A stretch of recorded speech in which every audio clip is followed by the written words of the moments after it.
ऐसा है कि पंडित जी ने मनुष्य शरीर और स्त्री शरीर ये दोनों वास्तविक में तो एक हैं। हाँ, पुरुष और स्त्री कोई भेद नहीं है जी। लेकिन हमारे यहाँ व्यवहार करते हुए में और ईश्वर की लीला में, जो ईश्वर की व्यवहार लीला है उसमें स्त्री का क्या धर्म है और पुरुष का क्या धर्म है, और दोनों अगर अपने अपने कर्तव्य का अपने अपने धर्म का पालन करते हैं तो कल्याण है, नहीं तो कल्याण नहीं। ठीक है। आड़ जो है ना पंडित जी ने औरतों के लिए बता रखा है कि औरत ने क्या करना चाहिए, कितना दायरा है औरत का और किस तरीके से औरत ने रहना चाहिए। पंडित जी ने जो है ना एक एक बात इस कविता के द्वारा औरतों के लिए बड़ी विलक्षण ढंग से बताई जी। और इसको मेरी प्रार्थना भी है, जो पढ़ी लिखी बाण है या अनपढ़ है, क्योंकि साधारण बात है और बड़े यानी सरल तरीके से पंडित जी ने समझा रखा है, तो इसको समझ करके और इसका पालन करने की कोशिश करें ताकि दुखों से बच जाएं, उन रोगों से बच जाएं, उन पापों से बच जाएं जिन पापों के द्वारा हमारी काया और हमारा जीव और हमारा अंतःकरण तड़पता रहता है 24 घंटे, कभी सुख शांति नहीं मिलती, एक सेकंड का भी सुकून नहीं मिलता। उन पापों से उन दुखों से बचने के लिए पंडित जी ने बड़े विलक्षण ढंग से जो है ना इस कविता में वर्णन किया। पतिव्रता का काम रात दिन करे पति की सेवा, और ईश्वर के तुल समझ पति ने पार तार दे खेवा। देख भाई, कहने में दो लाइन और कितनी साधारण, यानी बिल्कुल ही खुले लफ्जा में औरत का देख खोल करके बता दिया। ये जितनी मेरी बहन बेटी सत्संगा में जहाँ से और पराये पुरुषों से बैठे हैं, असलियत में तो ये है, शास्त्रों का मत भी है और पंडित जी का कथन भी है और विचार भी है महान पुरुषों का कि पराये पुरुष का कभी कपड़ा भी नहीं लगना चाहिए शरीर पे। और हमारे यहाँ ऐसा बताते हैं कि 3 जड़ी बूटी यानी वृक्ष होते हैं, उनका नाम होता है, एक को तो कहते हैं लाजवंती और एक को कहते हैं छुई मुई जी, और एक को और मेरी याद था, देख भूल गया मैं। इनका ऐसा बताते हैं कि लाजवंती के जो बीज और जो पत्ते हैं वो बहुत ही पुरुष के लिए बहुत दवाइयों में काम आते हैं, बहुत निरोगी और बहुत वैदिक तरीके में बहुत जगह काम आते हैं, यानी देसी दवाइयों में, होम्योपैथिक में बहुत जगह काम आते हैं, आयुर्वेदिक में बहुत जगह काम आते हैं। और उसमें खासियत यह होती है, ऐसा बताते हैं और हमने देखा भी था, एक बार पहाड़ में हम घूमने जा करते, पहले बहुत घूमे पहाड़ा में गए, तो वहां पर हमने देखा एक लाजवंती का पेड़ था और इतना ऊंची बोझड़ी थी, छोटा सा होता है और उस पर फूल आते हैं और उसके बीज भी लगते हैं, बड़ा विलक्षण होता है पेड़। लेकिन पुरुष उसकी जड़ के लिकड़ जाओ, छाया पड़ जाओ पुरुष की या पल्ला बैठ जाओ, सुकड़ करके बिल्कुल चूरा होकर के जमीन का मिट जाता है, मुरझा के खड़ा हो जाता है, कति यानी सूख जाता है। इसलिए उसका नाम रखा हमारे ऋषियों ने लाजवंती, यानी लाज और औरत का नाम। और वास्तविकता ये थी उसकी, इसलिए परमात्मा ने रचा उसको सृष्टि की रचना में कि औरत इसे देख करके अपना व्यवहार बरतेवा अपना इस जैसा बना ले। औरत का बिल्कुल अधिकार नहीं है किसी देवता को, परमात्मा को पूजने का भी।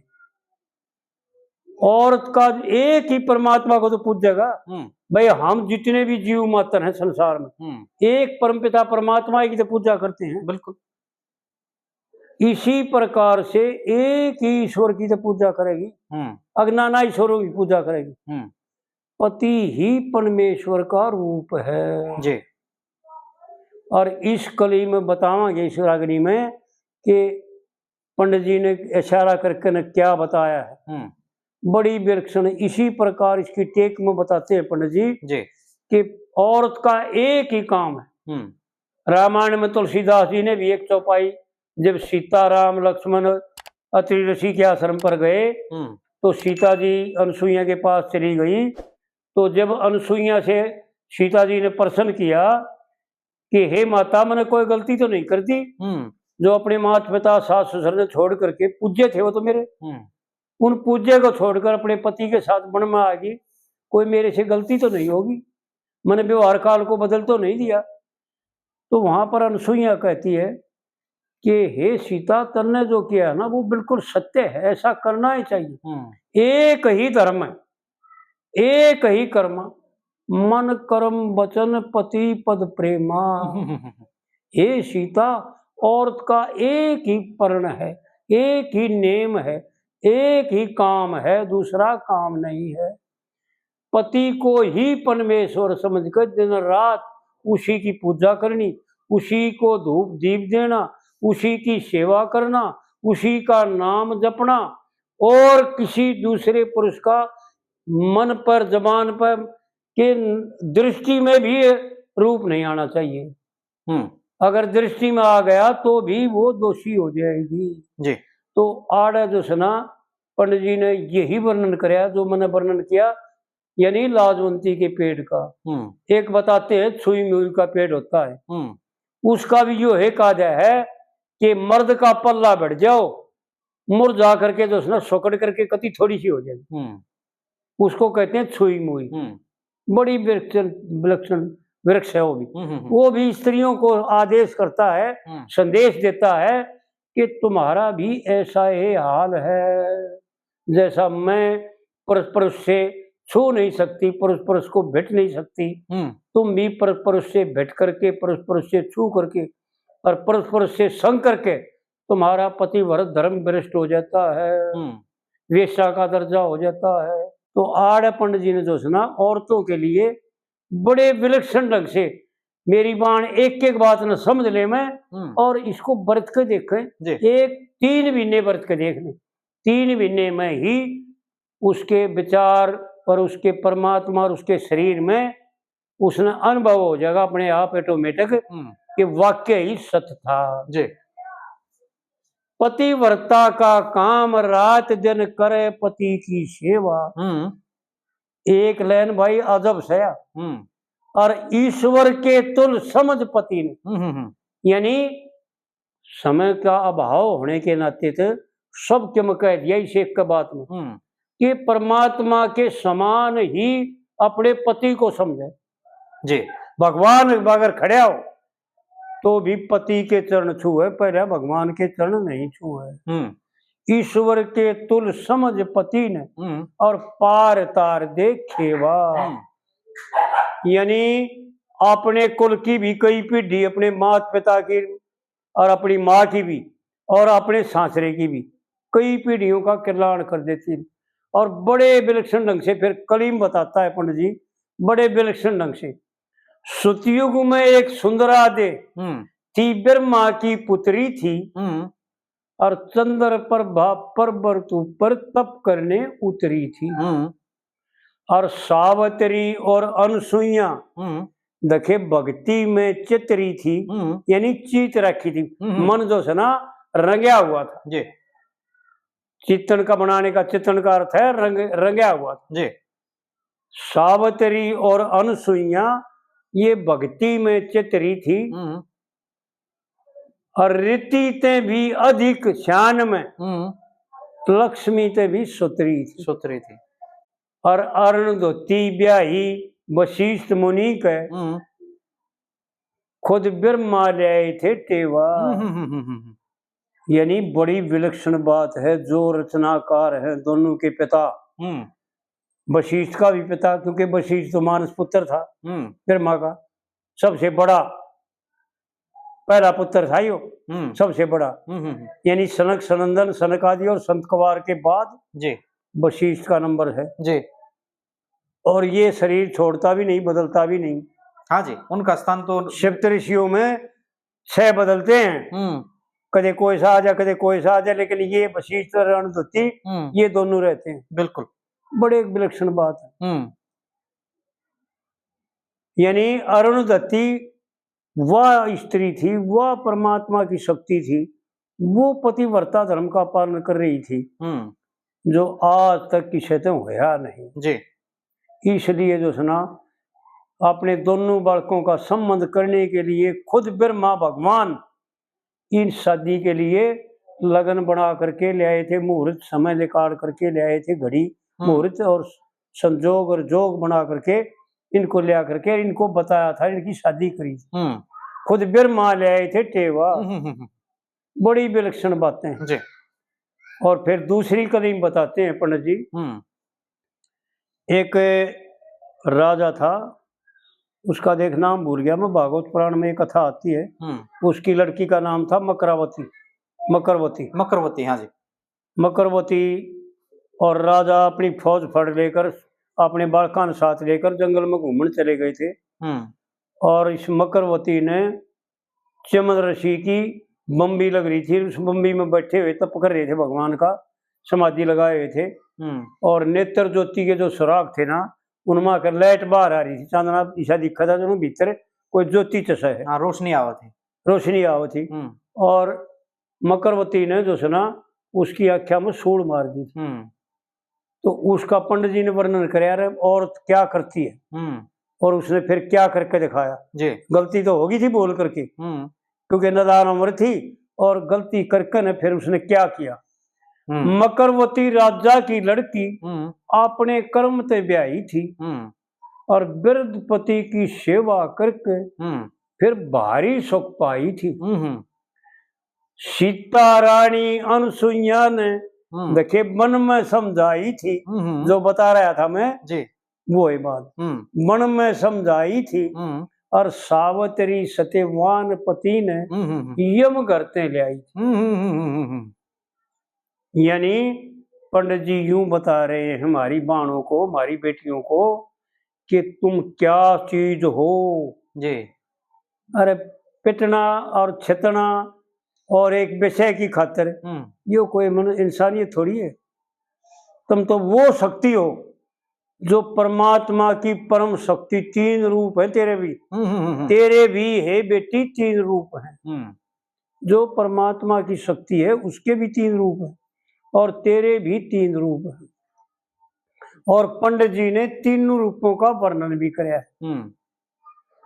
पंडित जी ने बड़े विलक्षण ढंग से जो है ना वर्णन कराया तीनों रूपों का।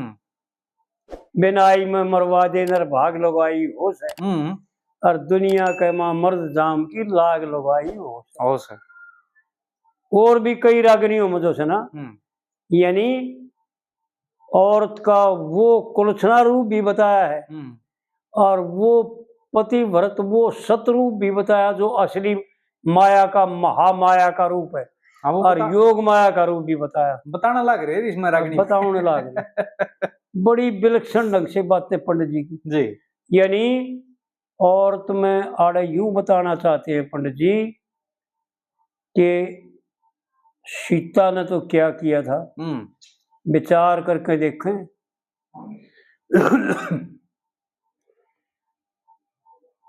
14 महीने रावण के तहत में सीता रह के आई, लेकिन रावण चाहते हुए भी, ये कहने की बातें हैं, और रावण के जानता था के ना, लेकिन ये बात तो छोड़ो, बहुत दूर की बातें हैं, गहराई में पढ़ना तो बहुत दूर की बात जी। लेकिन व्यवहार काल में ये समझने में कि रावण छल करके हर के ले गया था सीता ने अपनी रानी बनाने के लिए। और जब सीता का तप किए देखा, और जब रावण और सीता मिल करके दोनों हमारे को ये समझाना चाहते हैं, ये दिखाना चाहते हैं, सीता तो औरत को दिखाना चाहती है और रावण पुरुषों को दिखाना चाहता है कि नीचता से क्या मिलता है। मैं कितना विद्वान, 4 वेद 6 शास्त्रों का ज्ञाता, और बलवान इतना के मैंने देवताओं को भी जीत लिया, और मनुष्य तो कोई मेरी छावी आना होया ही नहीं। 72 चौकड़ी राज किया, यानी बहुत लंबा राज किया जी। लेकिन कोई भी जीतने वाला नहीं आ सका मेरे सामने। इतना मैं बलवान और इतना बुद्धिमान, और धन का कमी थी ना राजा था मैं। अगर दान यज्ञ करना चाहता तो, और यज्ञ भी वैसे किए, ये भी दिखा दिया कि 10 बार जो से ना काट करके अपने सिर और भगवान के यज्ञ में चढ़ा दिए, भगवान की पूजा के अर्पण कर दिया, जो कोई नहीं कर पाया आज तक। बिल्कुल सही। वो रावण ने करके दिखा दिया। और फिर हमारे को रावण ये शिक्षा दे रहे हैं असली व्यवहार काल में कि फिर भी मेरी क्या दशा हुई, मैं तड़पता रहा, मैं सुखी नहीं हुआ कभी भी, मैंने को शांति नहीं मिली। इतना बलवान, इतना बदमान, इतना यज्ञ करता होते हुए, इतना महादानी होते हुए भी मेरे को सुगुन नहीं मिला, मेरे को शांति नहीं मिली। तो हमारे लिए एक वो संदेश दे गया रावण कि मनुष्य मात्र समझ ले, पराई स्त्री को अपनी बहन या बेटी या माँ समझे, उससे न्यारी कोई बात उसमें देखे नहीं। नहीं तो मेरे जैसा हालात होगा। जब मेरा ही जो हाल होया, यानी मेरे सामने पूरा परिवार खत्म होया, मेरा बेटा बलवान अजय खत्म होया, मेरा भाई अजय बलवान खत्म होया, और मेरी फौज फर्ड, मेरा पलटन फौज सब क्यों खत्म होया। और मैं भी जो है ना एक दिन सती पत्नी का पति होते हुए, यानी मंदोदरी भी उन सतियों में नाम है। जो 7 सती आती हैं, सीता, कुंती, मांदरी, मंदोदरी, अहल्या, द्रौपदी, तारा, उन 7 सतियों में मंदोदरी का नाम है। वो गिनती की सतियों में मेरी पत्नी थी, और फिर भी उसकी नहीं चल पाई, मेरी मृत्यु कर दी भगवान ने। यानी खोटे कर्म करने से मेरा और मेरी औरत का तप भी काम नहीं आया, यज्ञदान भी काम नहीं आया। तो यहाँ ये दिखाते हैं कि ढोंग दिखावा पाप कर्म करने से कोई यज्ञ पुण्य दान किसी प्रकार का काम नहीं होगा।